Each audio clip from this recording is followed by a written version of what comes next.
Welcome dear students, we are in the CEC Gurukul lectures and we are in the series of characterization of nanomaterials, and in today's topic we discuss about the X-ray diffraction, means XRD part 2.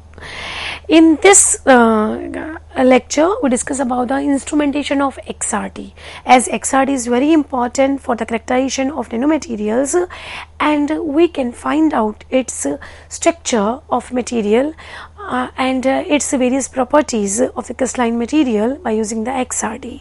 So this is very important method for the characterization. In this lecture we discuss the instrumentation, what are the parts of the XRD. So instrumentation of XRD contains, you see in the diagram here, you will see on the screen that this is the instrumentation of XRD. You see that there are various parts. First is we just see from the right hand side, X-ray tube, and this X-ray tube produces the X-rays, and there is a LED screen from where the XRD pass, and then there is a crystalline solid where this XRD X-rays fall upon it. This crystalline solid means material which we are going to characterize, and it may be in the powder form or it may be in the crystal form.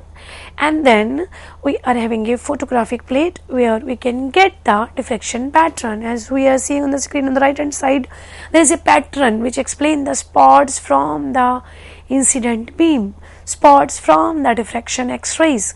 Photographic plate shows both the patterns, and this pattern gives the structure and the symmetry of the material, which material means crystal which we are using.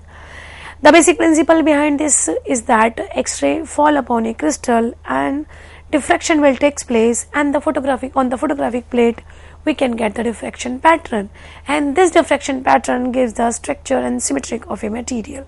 So this is the basic principle behind it. Now what is the basic instrumentation in the XRD? First is very important is the production of the X-ray, how the X-rays are produced. Second is the collimator, which make the path of the X-rays. Next is the monochromator, means we pass only the single wavelength for the characterization of a material. That is the filter. This monochromator are two types. First is the filter and second is the crystal monochromator. And detectors, which detects the pattern of a material. So detectors are photographic methods or the counter method. We discuss one by one. First we start with the production of the X-rays, how X-rays are produced. X-rays are generated when a high velocity electrons imping on a metal target. Then we can get the X-rays. Here we see approximately 1% of the total energy of the electron beam is converted into X-ray radiations. As we know that the remainder being the dissipated as a heat. So only the small amount of the beam converted into the X-ray. Many types of the X-ray tubes are available which can produce the X-rays. But here we discuss that here see on the screen, here we are having the X-ray are produced whenever a charged particles are extralated.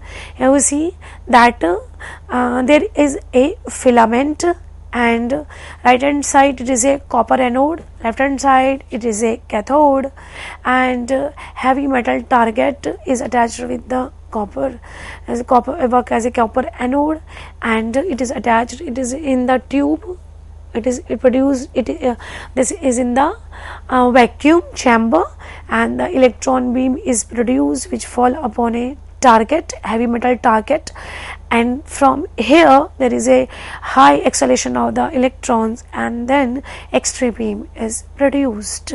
So X-ray are produced whenever a charged particles are extralated, and a source of electron which is hot filament, that is represented by W. Here see on the right hand side it is all filament, and this high accelerating voltage between the cathode and the anode and a metal target which we use, maybe copper, aluminum, magnesium and so on. The anode is a water cooled block of copper which contains desired target metal.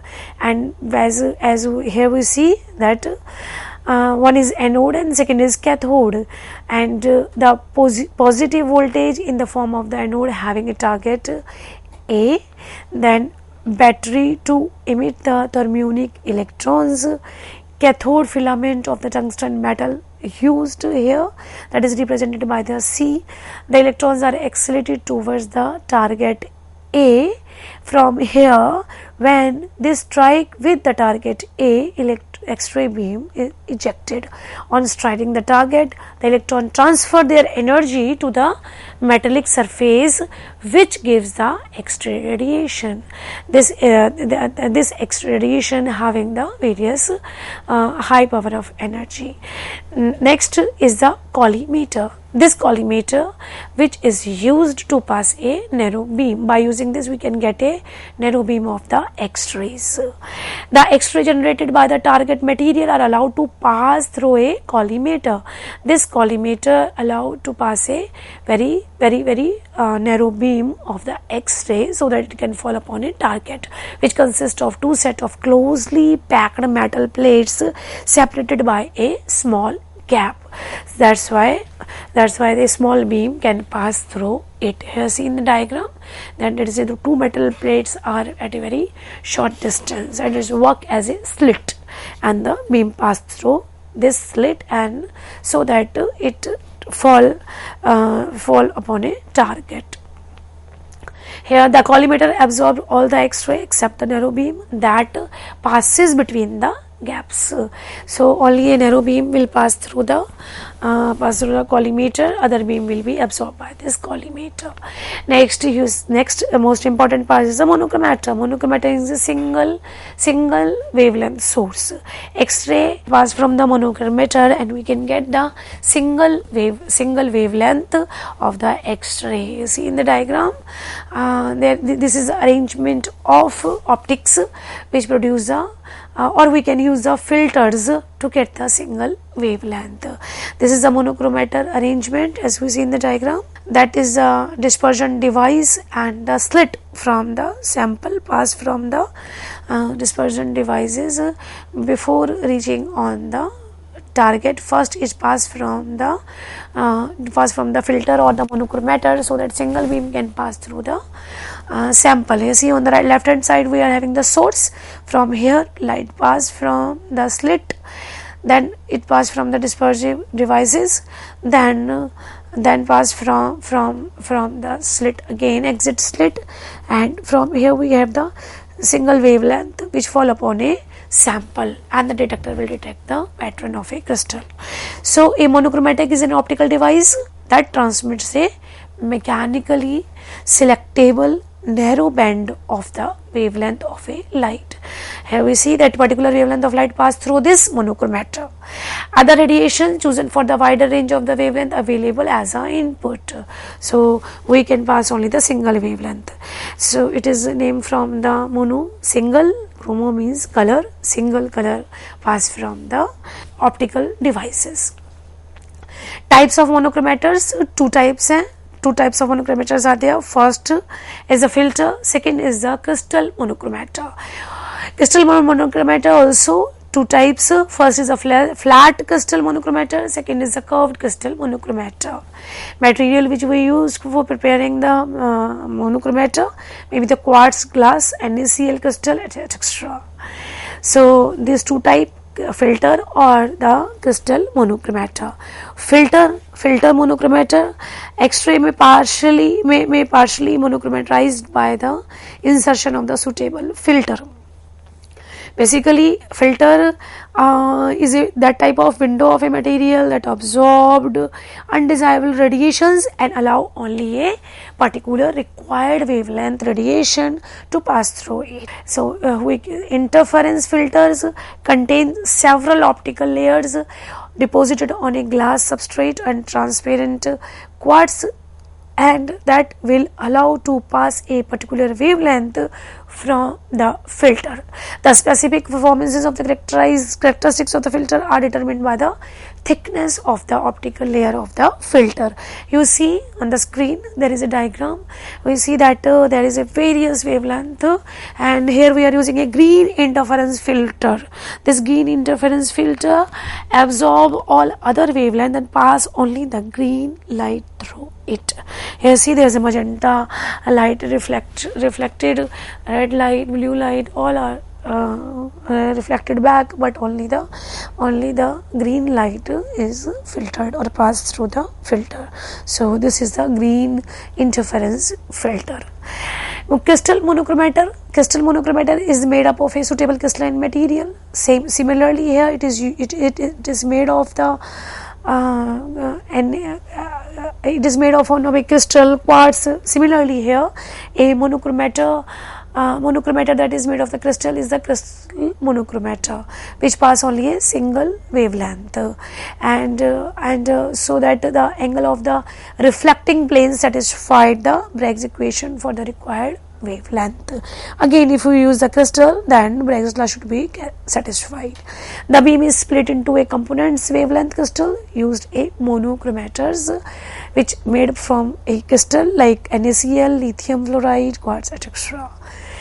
So here we see in the diagram there is two type of crystal: flat crystal monochromator. Second is a curved crystal monochromator. Flat crystal, the shape is in the form of flat. Here see that the polychromatic X-ray fall upon it.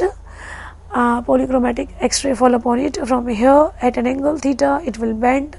It will pass a particular set of planes or a particular wavelength of light. But here in the curve, it focusing a particular circle. It is curved. Then the crystal band at a radius of r. So these are the two type of monochromators: flat crystal and the curved crystal. Next important part of the X-ray diffractometer is the detectors. What are the detectors? X-ray intensities can be measured by the detectors. As X-ray fall upon a crystal and then it pass from a crystal, then the crystal pattern is formed only because of the intensity pattern. So we measure the intensities after the X-ray diffraction by using the detectors that will be recorded by the detectors. X-ray intensities can be measured and recorded by the two types of detector. First is photographic method, second is the counter method. These detectors are used to get the diffraction pattern of a material or a thin film. By using these detectors we can find out the pattern of a material. So first and these counter methods are of having the various parts: Geiger-Müller tube counter, proportional counter, scintillation counter, solid state semiconductor detector, semiconductor detectors. These are the various type of detectors in under the category of the counter method. So both of these type of method depends upon the ability of the X-ray ionized method and differ only in the subsequent fate of the electron produced by the ionizing processes. How the electrons are produced, and it is different only in that method. So this is the photographic method. Here we see in the screen the X-ray fall upon a reciprocal plane, pass from a crystal, and then there it is fall upon a photographic plate, and this will give the pattern of a reciprocal plane, and it will give the property or the structure of a material. So on a photographic plate we can find out the structure or the symmetry of a material when the X-rays pass from it. We can say diffraction pattern we can get on the photographic plate.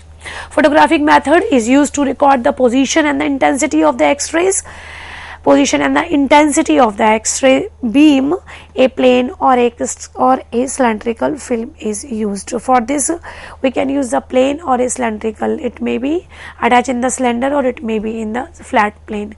The film after exposing X-rays is developed that will give the pattern or the symmetry of a material. The photographic method is mainly used in the diffraction studies since it reveals the entire diffraction pattern of a single film. Either we are using a single film or we are using a crystal, that we can get the photographic, we can get the pattern on a photographic plate of a particular plane. Second method is the counter method. Here we see that this is the basic diagram of the counter method, which connect with the windows and the insulators and the counting circuits are there, and there is a power supply, and by using this we can detect the pattern. The Geiger-Müller first type is the Geiger-Müller tube counter, which is filled with the inert gas like argon. Central wire anode is maintained at the positive potential of 800 to 2500 volt. Moreover, the electron is accelerated by the potential gradient and causes the ionization of the large number of argon atoms, resulting in the production of the avalanche of the electron that is traveling towards the central anode. It is used for the electron acceleration, and then we can get use the detection here. Propagation counter construction is similar to the Geiger tube counter, and propagation counter is filled with the heavier gas like xenon and the krypton, and it is easily ionized, as we require that ionization takes place. So in the Geiger, in comparison to the Geiger counter, this propagation counter having the heavier gas like xenon and krypton, so that it can be easily ionized, and it is operated at a voltage below the Geiger plateau region, and the dead time is very short, approximately 0.2 microsecond, so it can be used to count the high rates without significant error. This is one of the best method. Next is scintillation detector. On the screen here we see that the ionization track takes place here, and it passes from the primary electron pass from the secondary, and then diode and anode, and then we can get this is a PMT, photomultiplier tube, and high energy photon pass through this scintillation, and ionization takes place here. And this detector, there is a large sodium iodine crystal used in this detector, and which is activated with a small amount of the thallium, and X-rays incident upon a crystal. The pulses of the visible light are emitted, which can detect by a photomultiplier tube, and this visible light can be detected by the photomultiplier tube, and this is useful for measure the X-rays of the shorter wavelength. This method is used to detect the shorter wavelength. As in diagram, X-ray fall upon a sealed thin film of aluminium NaCl crystal, and then it is then here we see that the optical coupling takes place, and the photo cathode and the photomultiplier tube give the result of the X-ray diffraction. Next is the scintillation detector, in which the crystal used to scintillation detector, including the sodium iodine, anthracene, other materials we can use, and it is having very short dead time. Next is a solid state semiconductor detector. In this type of detector, the electron produced by the X-ray beam are promoted into conduction band, and the current which flow is directly proportional to the incident of X-ray energy. The electron beam is produced by the conduction band, and this current which flows inside the material directly proportional to the incident of the X-ray energy. And semiconductor devices should be maintained at low temperature to minimize the noise and the prevent of the deterioration. The semiconductor detector is very useful for the detection of a very minimum destruction in the sample or in the pattern. And next is the semiconductor detector. Similarly, here we use the signal input and signal output, but here the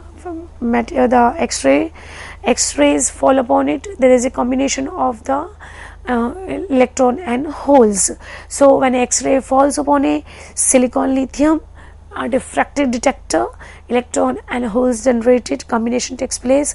Pure silicon made up the thin film of the lithium metal plated onto one end, and under the influence of the voltage, electrons move towards the positive charge of the holes towards the negative charge.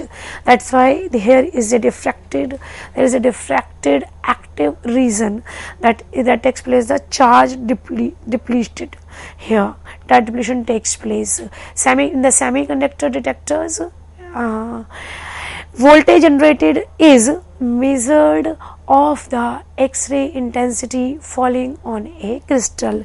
The voltage generated by the falling of the intensity means when the X-ray intensity fall upon a crystal, the voltage generated that will give the structure of a material.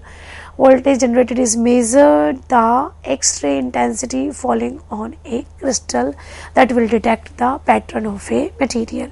Upon arriving the lithium, pulses is generated. That will explain the pattern of a material. So there are the various detectors which are used for the recording of the pattern. Depends upon the ionization, depends upon the method which we are using, we can use these different detectors.